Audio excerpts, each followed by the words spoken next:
But I want to talk about entrepreneurship in 2021 because a lot of people have been paying attention to the things we say, which I'm not sure why you're doing that. It indicates to me that you don't have a life. But my point is, Okay, yeah. I'm kidding. I'm just joking. My point is, we've talked a lot about the hows and the whys that we've moved back to Utah for. Certainly the lifestyle, the environment, the quality of life, I think speaks volumes about why we left Arizona to come back to Utah. I think I have not missed Arizona a single second since we drove out of that state. Yeah. I have not missed it for a second. We had a great, whatever it was, 7 years there, I guess. Is that right? Or No, it was like 4 or 5 years. 5 years? Okay, cool. We moved there October 1st of 2015. Yeah, it's like 5 years. Wow, we almost left 5 years to the day. Oh. That's crazy. 5 years, 2 months, whatever it was. We enjoyed our time there. We made pretty good money in real estate, lost pretty good money in real estate. But a lot of people have asked, what are you guys doing? One of the reasons we moved back here is because the business climate here is very aggressive. And there is a lot of opportunity, frankly, to do business. Right. Now, I'm not in a position where I'm going to tell you exactly what I'm doing because I'm not ready to do that yet. What we are doing. Right. Because I'm not ready to do that. But the conversation I want to have today to finish this show is about the attitude and the mindset that it takes to get into business for yourself at this time in our lives. I mean, 2021 is going to be one of the most critical years in the history of this country. And I think the very fact that Joe Biden's first move was to extend eviction moratoriums and hold on the student loan debt, forbearance of student loans right now, you don't have to pay your federal student loans, tells you that he is going to be very aggressive in creating an atmosphere where business can get done. Right. In a climate where business can get done. Yeah. And I think when you look at several things, SBA loans are widely available right now. And now, having said that, lenders don't have, again, an appetite to lend to startups. People like Chase Bank, Bank of America will not even take an application from a pure startup. Right. But if you look at what the SBA is doing, they're offering up to 6 months of loan payments on your behalf. They will make the SBA, the Small Business Association of the United States government, will not only guarantee your loan, but they'll make your first 6 payments, depending on what kind of business you are and where you are and what you qualify for. So, having said that, you can open a business today if you want to. Right. If you have credit, if you have a good credit score, if you are, financially stable, and if you have, things like a business plan, a vision, experience, there's all these factors that go into how you get an SBA loan, a small business loan. Right. One of them is your resume. By the way, a lot of people don't know this. You have to have experience in the industry you're going into because lenders don't want to lend to somebody that's going to open a Chinese noodle shop who's never even worked in a restaurant before. Right. They're not going to do it. So you have to have experience in what you're doing. You have to have good credit. You have to have some liquidity about you. You have to be able, it requires a minimum of 10% down. Based on your credit, it could be more. But it will be at least 10% down. So if you're asking for $1 million, you got to put $100,000 down. Right. But the main thing that it requires to succeed in getting a loan is enthusiasm and belief. And I think one of the things that's missing right now is enthusiasm and mindset. And I think that mindset is really important. I can tell you that Mrs. Monty and I are working hard to open a business right now. And one of the things that we've done is we've had very difficult conversations. And it is about what you want to do and are you passionate about this and, hey, what's it going to take?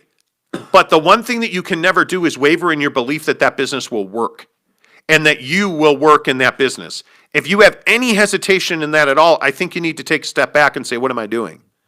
And if you don't do that, and if frankly, if you don't have that hesitation at some point in your process, I think you're probably overconfident. Right. because I think it's perfectly rational and normal to say, holy cow, we're going to be, what will it be for the average new business owner? Hundreds of thousands of dollars in debt? Yeah, something like that. Right? Now, it's different debt. It's not credit card debt. It's, hey, you took a loan to open a business that's going to generate revenue to pay that money back. Yeah. And then some, right? Yeah. Okay, you have It's debt service. totally different. You have debt service. Yeah. Everybody has debt service. Right. The point is, I think so many people are terrified by that, and so many people have a fear that controls their mind and controls, because when you lose control of your mind, your actions tend to follow that path. Right. You're not going to act because you don't have clarity in your thought. Mm-hmm. So I'm 47, you're 13. Like, well, you know, the thing that fascinates me is you're 20 years younger than me. Yeah. You're 27, I'm 47. Like, you have no fear of any of this. No, I don't, because I think it's to me, like, your your best point there was like the different kinds of debt and how you use debt. Debt should not be feared. It should be understood and used, because frankly, it's a tool. Without acquiring debt, you can't start a business unless you have, $1 million sitting in the bank, as an example. But so few people have that. Most people would have to take on a significant amount of debt to start their business. And so, to me, being scared of that debt does you no good. Okay, cool. You're scared to have debt. All right, well, just stay in your 9 to 5, get your paycheck, and and that's cool. Like, that's fine. Like, I respect that. That's fine. But what I'm saying is, hey, if you really do, if you're saying that you want to be free in a sense of like, hey, I want to be able to live my days, later, like 10 years from now, I want to be able to live my days however I want to live my days. I don't want to have to clock in and clock out and fill out my time card and stuff. I want to be able to, go and snowboard on a Tuesday and then go and do this on a Wednesday or whatever. Like, to get to that point in life, a 9 to 5 is not getting you there. No. That's not possible. And so for me, I just don't think there's any use in being scared of it. Yes, healthy respect, absolutely. Hey, if I bring on a ton of debt into my life and then I absolutely flame the business and do an awful job and just don't execute, yeah, you're going to be in an awful position. But that's not what you're going to do. That's not going to happen. So that's why I say, like, it's there's no use in being scared. You just have to understand, hey, this is the process. This is why, you write business plans and you project and you understand what's what, and you do all these calculations and numbers and all this stuff to understand, okay, I'm taking on $1 million of debt. My business is capable of producing this much income based on what other businesses have done. Thus, it should take me this long to pay off the debt. Like, it's just a process. Yeah, and I think some of it, though, goes to the process a lot of times brings you to a reality. Mm-hmm. And I think the process for me, there's absolutely fear in my mind about this process and about, hey, what if we actually do have significant loan and debt service on our business? Mm-hmm. But I'm not scared of the actual process of, making money, executing our business to pay that debt off. Mm-hmm. What scares me is not doing that. Mm-hmm. And what scares me is not opening a business. What scares me is a tax code that is fortified now by Donald Trump that punishes you for collecting a paycheck every day. Mm-hmm. That punishes you for being a W-2 employee. Because that's the reality, and I don't think a lot of people know this. They don't. Or understand this. The tax code is not set up for you to be a W-2 employee. It is set up for you, and the economy thrives when you have the balls to go and open a business, and you pay yourself, and you pay other employees. That's where you thrive. The goal is not to collect a paycheck every 2 weeks. Right. The goal is to make and pay a check to an employee every 2 weeks. Because the government wants money to have more ways to move through the economy. Correct. And so you get significant, when you're in business for yourself, when you are an LLC, the tax breaks are unbelievable. Yeah. From interest to equipment to real estate to, to depreciation, I mean, it being in business for yourself is absolutely a weapon against poverty. Yeah, But you also, I think, have to have some courage, and you have to have the ability to see that. I would agree.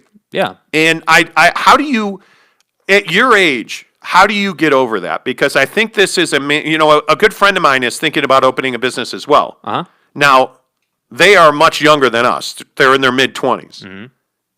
And there is a lot of pause, take a step back, take another step back, take a half step forward. Yeah. Which means you're never going to get there. Right. So how do you, you're 27. Mm-hmm.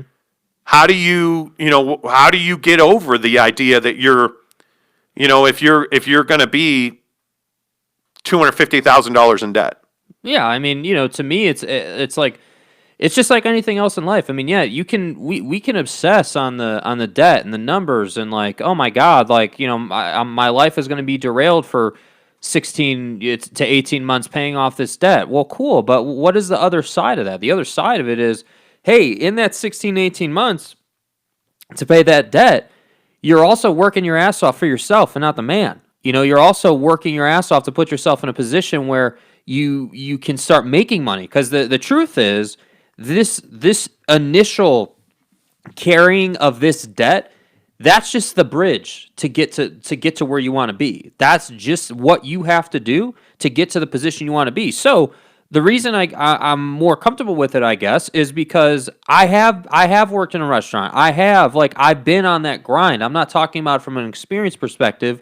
I'm talking about, hey, yes, the position at Yelp is very cushy. I don't have to leave the house. I make good money.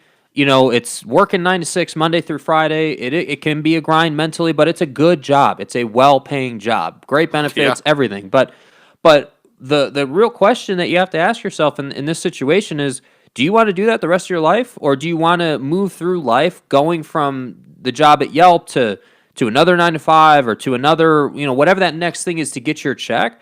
Or do you want to take a leap of faith that's not really a leap of faith and start your own business and get to a point where you can be free? Like I think everyone deserves the opportunity to be in a financial position where they're not leveraged to death and they don't have to think about if they're going to be able to pay their rent. Where you have freedom, yeah. I think everyone deserves that opportunity. I think everyone deserves the chance to earn peace of mind. Yeah. And that's something that is scary to a lot of people. Now, I also will say, I don't know if I would do this if it was just me on my own. Mm-hmm. I think I would probably I would need a lot more runway. Right. If I were, because my wife's kind of a warrior. Like she, we don't tend to be insecure about the same things at the same time ever. Mm-hmm. So when she's having kind of a tussle in her mind, or if I'm questioning something or other, we usually will either have a huge fight about it and work it out, or we'll just talk through it and kind of balance each other. Right. Now, thankfully, we don't have those huge fights very often. Uh-huh. But I'll tell you, we've had one real good one about opening our business, and I think it was really beneficial. And I say that, and I only air my dirty laundry to say that I think you need to have a really strong partner who is more of an advocate than a partner. Like we are vested equally in our business that we're opening. Right. Essentially all three of us are. Right. But it's one of those things where you have to have a foundation. Yeah. Because I think if you're going to go into business alone, I would tell you, have the guts to go into business alone, but also have the guts to celebrate your business victories alone. Yeah. I think I don't think I'd ever go into business with. It would be tough for me to go into business with just like casual friends or something. That's just not something I would probably do. And I think people just struggle with the idea of like, okay, well, this just seems like such a daunting task, and it's just like anything else. Whether we're talking about losing weight or moving to a different state on a 5-day notice or whatever, like you just have to take the first step and go and do it. And the benefits are extreme. I mean, they are far and wide. I mean, yeah. And that's why I say, like, I want to live in a nice house. I want to have 3-4 cars. You're not going to do that on a 9 to 5. That's not happening. It's just not happening. You know, you can't do it on a 9 to 5 unless you're making $400,000-$500,000 a year as a doctor or something like that. Well, it's not even that you can't do it on a 9 to 5. I think you can't do it unless you only have one 9 to 5. Unless you are like the life we lived the last 2 years before pre-pandemic. We had 3-4 gigs. You know, like we even in the last year when we were at Yelp, we were still doing a podcast every day. We had multiple sponsors we had to take care of. We were doing Cars and Coffee. We were doing videography. We were doing social media consulting. Yeah. Like we're doing all of this stuff, Yeah. and we're not living life at all. Right. And you get to a point where you realize that's not how you want to live. Right. And the only reason I want to work for myself is because I want my wife to thrive. You know, like my wife is a grinder. Like her job it's a fucking grind. Like, I mean, there's no other way to look at it. Yeah. We talked about this yesterday. My wife got a significant job change yesterday. Right. And, she worked really hard for that. But we were talking about Yelp. And the thing that's amazing about Yelp is, I don't have work-life balance issues. Right. I work from 9 to 6, not 6:01, not 8:59. I work from 9 to 6, Yeah. and I'm done. I don't work weekends. I don't work nights. I don't answer my phone Right. because I don't get phone calls after hours. I don't have emails after hours unless I want to. Yeah. I'm legit off all night Friday, all day Saturday, all day Sunday. My wife does not know what that means. She does not know what that is. Yep. Whether it is pipeline, whether it is, business reporting, analytics, fires. Like my wife is always working. And if she's not working, she's working in her mind. Yep. Enough of that bullshit. Like that's over. Yeah. Like that's the kind of thing in my mind that you cannot do because that sucks the thrive out of your life. Yeah, and I think it takes years off your life. I think it is not it's not the space you want to be in. And I think like I say, I think everyone deserves the opportunity. And maybe you said it a little better. Maybe not everybody deserves the opportunity to be free, but everyone certainly deserves the opportunity to take that first step. In Everybody an effort to get there. deserves the opportunity to thrive. Yeah. Now, what you do with that opportunity, that's up to you. Yeah. You know what? I refuse. I don't mean to belabor this because we only got like 3 minutes left here, but I refuse to live my life leveraged. Like we're really fortunate. A little look, a small look. Like I have no debt right now. I am completely debt free because how did we get there? My wife convinced me to buy a much larger, more expensive home 3 years ago. And I mean, I straight up told her I'm not doing it. We're not doing it. And we just worked kind of through the process. At one point, we had put a deposit down. We actually tore up that deposit check. And then, you know what? We did it. And it was that reach, and that reach really paid off. Like we did really well on both of our homes in Arizona. We did really, really well. So we're debt free now, which is obviously gives you much more, opportunity. I'm 47. I've worked my entire life to have an 800 credit score. It took me 47 years to figure out how to get to an 800 credit score. 47 years. What does that tell you? I took a lot of risk and I failed a lot. Right. And I'm not ashamed to say that. Yeah. But I'm also not too prideful, or I'm not too ashamed of my failure. Then I'm not going to talk about the fact that yes, I've worked and we've worked really hard, and we now have 800 credit scores. That's crazy. Right. It took me 47 years to get there. Right. And I am not ashamed to say that. It's not being boastful, but I'm telling you, if you will dream a little bit, and this is where I want to leave this conversation. So few people that are I would say so few people that are under the age of 30 have a dream or a vision for what they want their life to look like. Yeah. And I didn't have that for a while. I didn't know what that was for a while. I work with so many millennials right now. In the last 3 weeks, I've probably coached. Dude, I've spent so much time coaching other people. Yeah. And I love to ask that question. Well, like, what do you want to? I always joke with people, whether you're 59 or 29. What do you want to be when you grow up? Yeah. Like, I ask that question probably 10 times a day. And I cannot tell you how many people are like, I have no idea. So are you just going to work at Yelp? Or like I was talking to this guy yesterday that I used to work with who now's a financial advisor. Right. But he wants to get into sports media. And I said to him, well, what's your dream job? And he's like, I don't really have a dream job. Right. And he said, I said to him, how do you not have a dream job? And he said, well, what's your dream job? And I said, afternoon drive at the Score in Chicago or WFAN in New York. That's it. Like, that's my dream job. Oh, by the way, my other dream job is to have my own business and have, multiple business lines. Like, I just opened, like, we just got one of the cool things we did is we just got our LLC done. Yeah. And so now we have this great LLC, and my wife and I yesterday talked about what our next brand is going to be, because we have one that we're working on now, but we have what our number 2 brand's going to be. Mm-hmm. Like, that's my dream, is to design, concept, and execute business models. Right. That's my dream job now. Yeah. And I'm really excited about it. So many people that I talked to under the age of 30 didn't want to be a policeman. All I wanted to be when I was a kid was a fireman, a policeman, or a talk radio host. Right. I didn't want to flip houses when I was a kid. Well, what kid does? I didn't know what being an entrepreneur was when I was a kid. The difference is, though, that, like, you got to remember, like, 20-somethings are typically loaded up with debt. They're in a very negative headspace because of that. No, don't start the college conversation. Well, but it's because true, we're out of time, dude. It's true. Like, we're out of time. I'm not trying to say like that's like when I think about the difference between me and people my age. Like, that's one of the main differences. Like, I didn't accrue all that debt. I didn't and the price I paid for that was working my ass off for 5 years to figure out what I was going to do, and I didn't make a lot of money and all that. But now I'm coming out the other side way ahead of the curve. Well, I missed a bunch of comments on Periscope. I apologize for that.